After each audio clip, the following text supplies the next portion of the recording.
And welcome to K&K's Gaming Indie Corner. Today I've got some great friends with me, returning actually. It's been a couple years from Tursiops Studios. I've got Cathy. Hey. Hey, Cathy. Good to be back. Oh, thank you. Thanks for coming back. Thanks for making a game so you can be on the show in the first place. Absolutely. It's been a pleasure. Awesome. And as well as Susan. Susan, how are you today? I'm doing well. Yeah, thank you so much for having us back on the show. Super excited to be here. Anytime. I kind of, lurk in your guys' discourse when I saw there was an announcement that The Day We Fought in Space finally has a release date. How does it feel? Yes. So good. So good. So good. Kind of scary, admittedly. Yeah. But just fantastic. Awesome. Well, let's talk. Well, we might have to kind of refresh for those that maybe have not listened to that first interview. So you guys are making a game, The Day We Fought in Space. So kind of give me the pitch, the 30-second or to a minute pitch of what it's about. It is a rec 'em up. So it's a very hands-on scrolling shooter game. It's got physics to it. So you're not just knocking things out of the sky, you're knocking things into other things. You're making chain reaction explosions. You've got a bunch of crazy over-the-top weapons at your disposal. It's all wrapped up with some nice comic artwork, trying to make you feel like you're playing a pulp graphic novel from, the Silver Age. Both in scope and in style. Yes. Yeah. And we call it a rec 'em up, just like Cathy said, about the fact that it's very physics-based, but it's also procedurally generated, which is fantastic. Yeah, awesome. And I got a chance to play it, a very early version of it when you guys were at GDEX in Columbus. I want to say that was in 2019. So now it's been 3 years. So I'm sure a lot has changed from that build to today. Can you guys kind of talk about some of the maybe problems or issues? Why did it take so long for you guys to get to this point, basically? Why wasn't it out 3 years ago, Well, go ahead. Part of it is the simple fact that we're mostly a two-person team. Right. Who definitely really felt that we didn't want to push ourselves so much that we burnt out. So Sure. that's part of it. And then part of it was just kind of redoing some things to make sure that playability was excellent. Mm-hmm. I'm sure Cathy can talk a little more about it. But. The biggest thing that people did not see in the whole circuit of 2019 demos was the campaign mode. Mm-hmm. What if the last time you saw us was PAX South, even PAX South 2020, or GDEX or Midwest Gaming Classic, it just seemed like an arcade game. Now you can actually build your own ships. It's got its own kind of mini game that it's like you're fitting puzzle pieces together. It's almost like inventory management meets weapons upgrade, and you're kind of mixing and matching cannons with ammo. And it really, we needed to get the long-term investment. We needed to give players things to come back after seeing the game for 20 minutes, because you could play through every planet that we've got in 20 minutes, and then what's next is, guess what, there's 77 different weapons that you need to master, and you get to build up your pilot rating, and you get to unlock special ways to paint your ship. You get to go for we got achievements. We got the Chivos in there now. So getting that and then getting that through a full pass of playtesting, which was that is a much harder thing to test than bringing it to a convention where we have the 1 minute play loop. We could test. It was what the convention circuit was amazing for. We learned so much by watching people engage with all of that. But then we really needed to sit down and be like, hey, we need someone who's going to commit to dedicating like 3 weeks to playing this game. Is this still fun at hour 25? Or have you given up 3 hours in? So, I mean, that's totally fair. I think one thing I don't really get to talk about, or I don't ask very often, is, games take a long time to make something, and they take a lot of work, and there's a lot of trial and error in there. So I'm glad you guys were able to talk about it. So, we are now 2 years since, COVID happened and all that stuff. Did that affect you guys in any way, shape, or form, as opposed to pre-COVID? In some ways, but we both work remotely, so we didn't have to worry about that aspect of it. But I would say in other ways, just the mental load of, me going from someone who would get takeout 6 nights a week and maybe cook for myself once to flipping that and, cooking for myself almost every day. That cuts into your development time. So, and just the first few months of COVID, I think I spent about 2 hours of Animal Crossing for every 1 hour of development time. I think all of us can say something like that. So, for me, I went from being the only person in our household working remotely to everybody being in the household, and it's great. I love it, but it was an adjustment. We'll just say that. I'm sure there were a lot of things we had to adjust to. And Cathy, I felt that so hard, eating takeout all the time versus cooking. Yeah. I enjoy eating, but cooking I like, but it's just like, now I got to clean and I got to do all this other stuff on top of it. That's the part that's so unfair. It's like your reward for making a nice home-cooked healthy meal is a pile of dishes. Exactly, yep. Now, I did see that you guys have started going, to some conventions this past year. So what's it like being back into that convention circuit, getting back out there and showing the game at an almost final build at that point?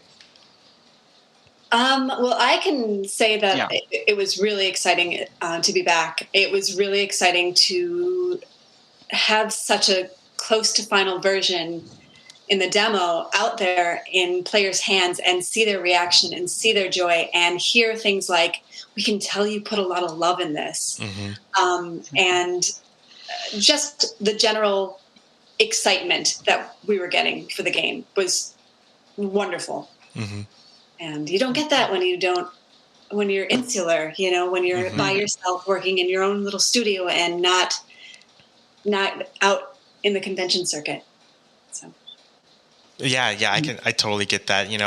When I was seeing your guys' pictures, because like I said, I lurk. I try and keep track of everyone we've interviewed and stuff. And I was like, man, I wish I could go to some of these conventions again.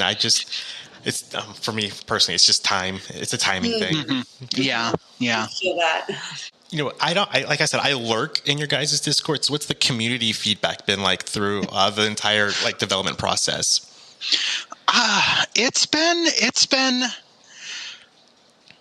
positive when we get it. I will say it's been kind of tough because there are I look at my Discord window and there's about 15 indie games that I have admittedly just had to mute everything but maybe their key announcement channels. It's hard to keep up with. You kind of gravitate towards your very favorites. And so the fans that were active, it was great hearing from the people that could see those incremental changes. But there was not. There are a handful. I'd say maybe 4 or 5 fans that were steadily active, more than just "Hey-o, where can I get your game?" Which we love. We don't want to discourage people from saying, "Hey-o, where can I get your game?" But you do get those richer interactions from the more regular fans. So sure. And they've been a cheering section for us. It's been the final yards of this game, there were some pretty discouraging moments, and to have some people like in your corner, it always helps. Yeah. It just feels great to have the people who have been there, since the beginning of at least the Discord channel, there and supporting us. Sure. Yeah, absolutely. So can you kind of talk about that more?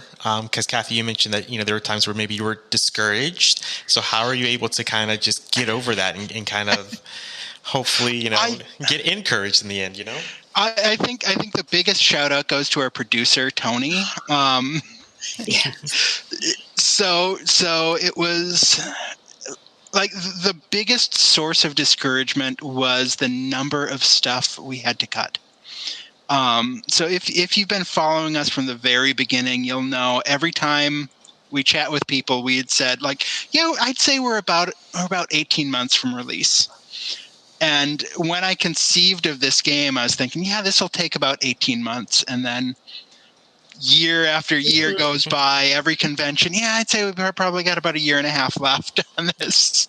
About a year and a half ago, I reached out to someone who had done a little testing work on the game, a little QA work early on.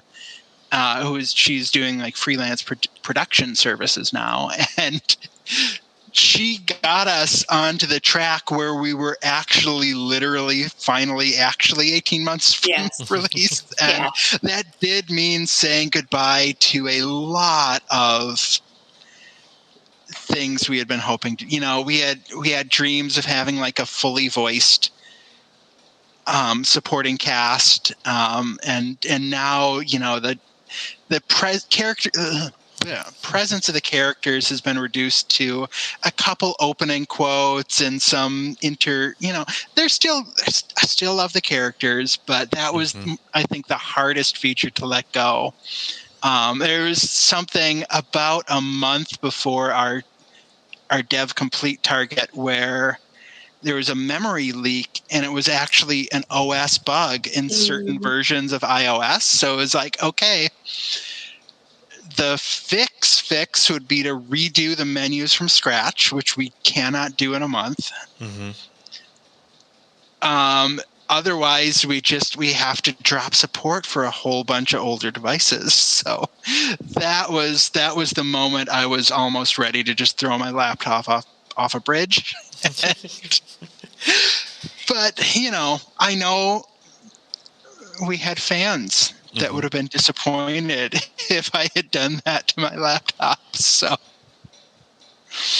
absolutely, I would be upset for sure. I think most of our team would have been upset, and I think the following day I would have been upset with myself. So it's very good that didn't happen. Yes, I'd say so. So at the moment that I noticed that there's only a release for iOS, is there a possibility we could see this on something like an Android, maybe? This game, no. Okay. This is all written in native iOS code, which means it runs great even if you've got some of the lower end devices. The flip side of that is we would need to start from square one with the programming if we wanted it on any other device. Android's the most popular request. We get a lot of requests for Switch. We get a lot of requests for tablet PC. What would be much more likely to happen is we revisit this game down the road. We do kind of like a plus version or a sequel or something in between the two, another game in the Day We Fought Space universe, which is an odd phrase, doesn't exactly roll off the tongue. That one, if we do something like that, we do it cross-platform for sure. Right. The reason we went with native iOS was due to the tools that were available when we started. There was just no good cross-platform 2D engines. which if you want to figure out when we started working on this game, look at when Unity added 2D support and subtract a year. Fair enough. It's been a long road. Yeah. Yeah, because I remember in the last time we spoke, you guys talked about having a conversation. I think it was like having coffee together or something. And now here you guys are, I don't know how long it's been, but at least 3 years since then. Yeah. Yeah. Yes. Yeah. Is there anything that you guys have learned over the course of making the Day We Fought space that you? Oh, so much. Okay, Absolutely so much. Talk about that. Carry it when you that you would want to carry over into the next project, possibly. Yes, I feel so. Number one, have a producer from the very beginning. Thank you, Tony. Thank you. Yeah. Yeah. The other thing is getting that vertical slice early. Because going back to what I said about cutting some features, we also had to cut like a lot of the refinements within each level, and we wound up.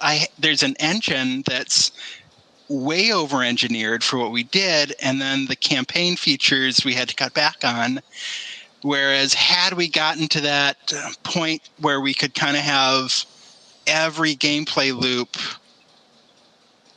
at least prototyped from the first like couple of months of development, then we could have built evenly instead of having like a foundation that was ready for 100-floor skyscraper and then building like a nice house on top of it, but definitely not one that required like 80-foot steel girders to have been drilled into the ground.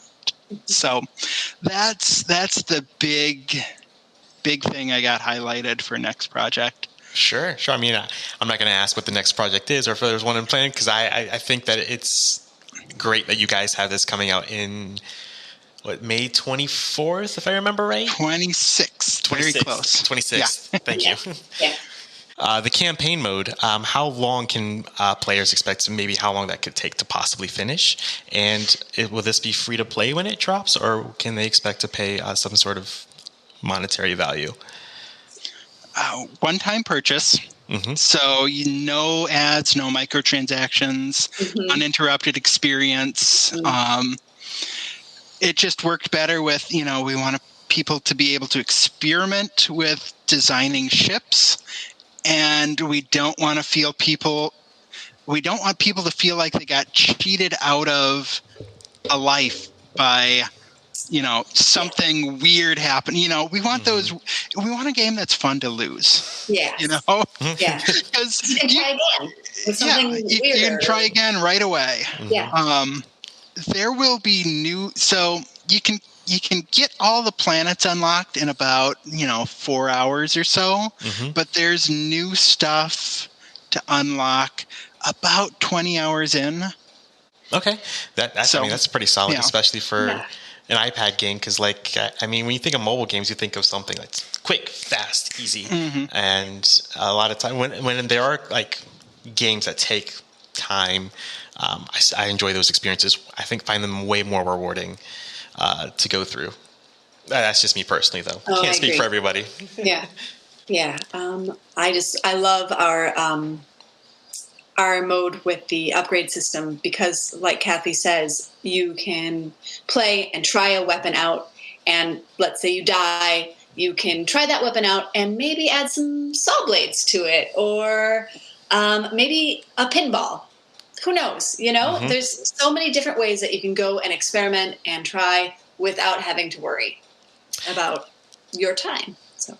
Yeah, absolutely. And I can say too, I haven't played it since 2019, but just having that hands-on experience, we can talk about it all day long. However, experiencing it is like a whole nother thing. I can't put into words how fun I had playing the game. I still remember it from 2019. I'm not joking. I'm not just saying because you guys are here. I legitimately remember playing it and being blown away by just how easy it was to pick up and just have fun with it immediately right away. Thank you. We really appreciate it. Yes. You're welcome. it helps for the world to hear this, because it's been an experience a lot of people have had. That they see, oh, it's a shoot 'em up. I know shoot 'em ups. I don't need to try that. Oh, it's this. This is new. Exactly. What is going on here? That is, when we see people play the game, is like we've talked about at conventions, and watching that happen is so satisfying.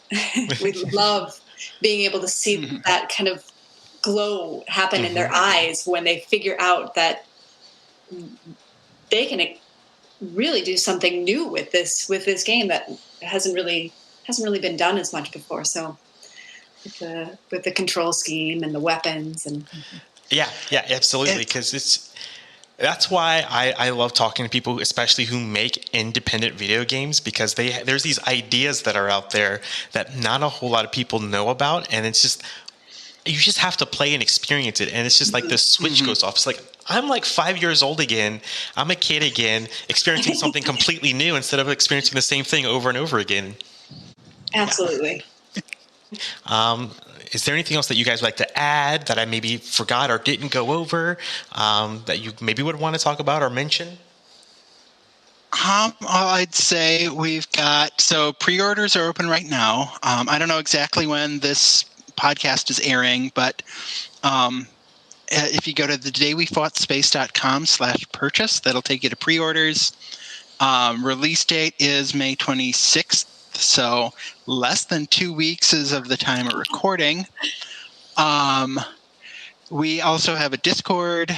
That's a bunch of strings of letters I'm not going to try to read on a podcast, but if you go to our Twitter or our homepage, so tursiopstudios.com, follow us at @tursiopstudios on Twitter. Either of those places will get you to the Discord, and there's a newsletter mixed in there too. I trust you to be able to find it. Fair enough. People know how the internet works. I hope so at this point, If you figured out how to listen to a podcast, you can probably figure out how to sign up for our newsletter. So. Absolutely. And I'll put all the links like in the descriptions across everything. Yeah, so that way, thank you. Hopefully it helps out a little bit at least. Susan, is there anything you'd like to mention or shout out or anything like that before we head out? I think Cathy got it. Just wanted to say again, thank you so much, Karrington, for having us on your podcast. This has been fantastic. No problem. It's been great to circle back and meet you again after a few years. Yeah, absolutely. It's been fun. We were on a small hiatus, and we are back now. So thank you for when you got with me, Cathy. It was perfect timing. We were just starting to gear back up again, so it was literally perfect timing. Excellent. Awesome. It was meant to happen. That's what I'm saying. Hopefully, I'd like to talk to you guys again sometime, and hopefully it's not 2-3 years. And I look forward to your guys' next project. But in the meantime, I look forward to the day we fought in space on May 26th. Thank you so much. Thank you. You're very welcome. And as always, have a great